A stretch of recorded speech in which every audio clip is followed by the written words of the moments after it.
Enlightenment doesn't matter because what you discover is there was nothing there to discover in the first place. And there was never anyone there to discover anything, anyways, if there was something to discover.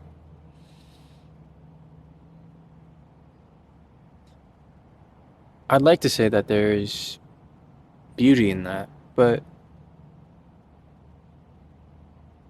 this is just an opinion. This is just a way of describing something that is intangible, indescribable, something that simply is, something that can only be described by silence, by the actual embodiment of itself.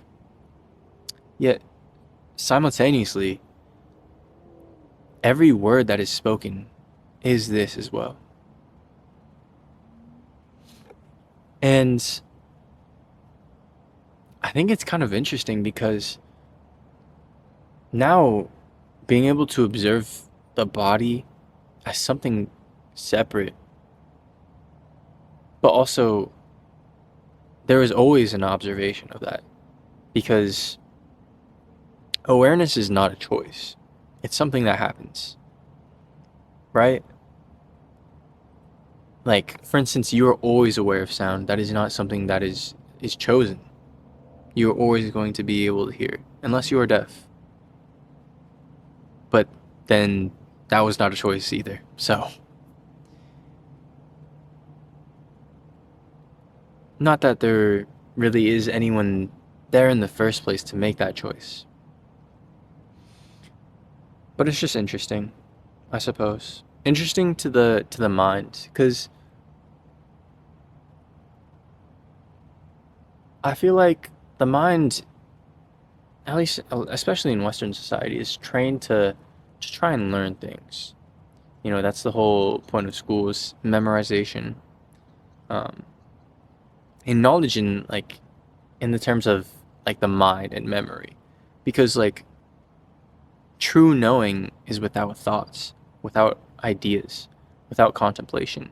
It simply is. It simply exists. Knowledge happens without a choice. That is why when you go into samadhi, when you meditate at the deepest level, they say, do nothing, just sit. It's very, very simple. Because knowledge is effortless. And it's so funny, like, the realization of what is, and that there never could be a separation from it, because it is closer than close. It is what you are. Is really, it's really just is something, isn't it? But it is nothing. And the mind can try and wrap its head around this, but all it will really know is the memory of the words and the concepts. But what this is free of concepts. And ultimately, as far as the body and mind is concerned, enlightenment doesn't matter. It has no effect. Because the awareness of self is nothing. There is nothing there. There's nothing happening, nothing going on. And so there's nothing for the mind or body to really say or do about it, right? Like, of course, after you enter, like, say you enter a state of deep meditation, you enter samadhi.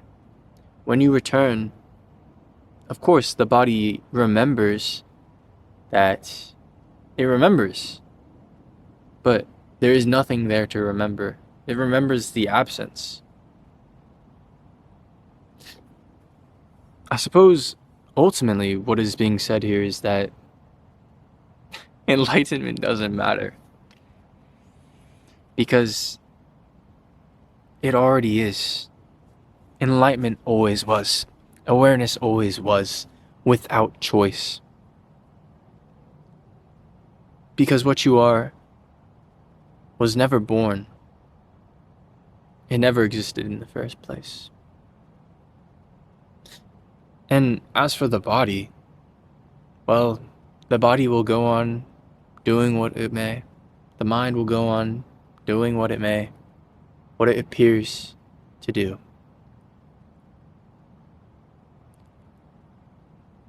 But ultimately, it does not matter, because the body and mind cannot achieve enlightenment, because it is not that. But simultaneously, it is a part of that. It is that, but it is not.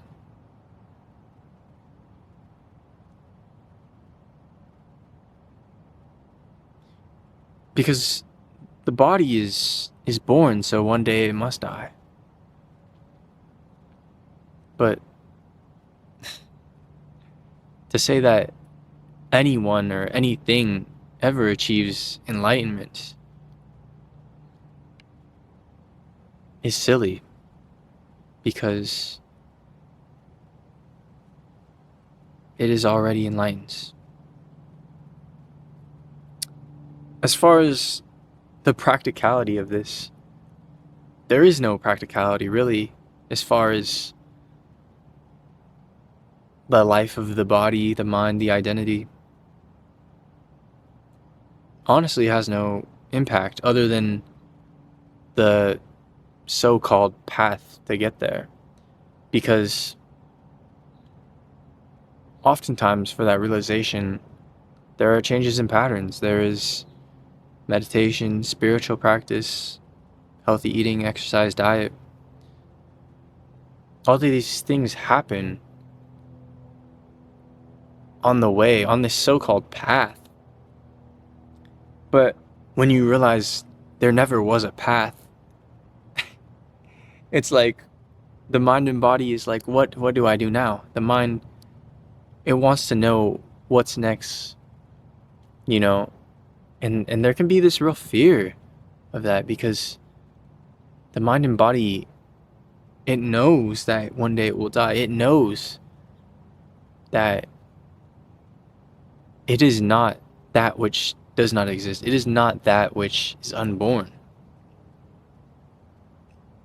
It is not that which achieves enlightenment.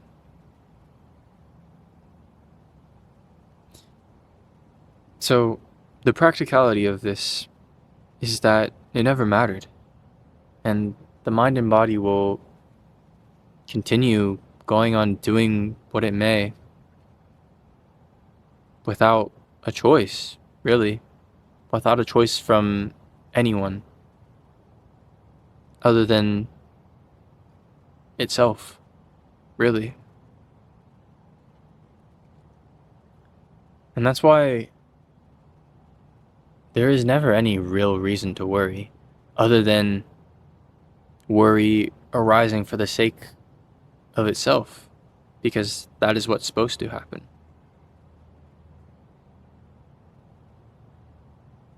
It's funny, people will tell you, or like spiritual teachers and gurus, they'll tell you, do this, do that. But there is never any choice. And you realize that they were never even talking to what you truly are.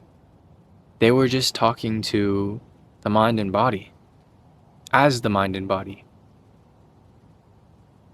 But ultimately, the mind and body are just a vehicle for passing on the message, because ultimately they are the ultimate reality. They are this.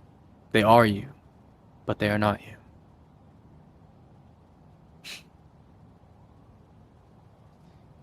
Indescribable with words, but what is understood without the mind, without effort, without choice. I wish you well. Bless up.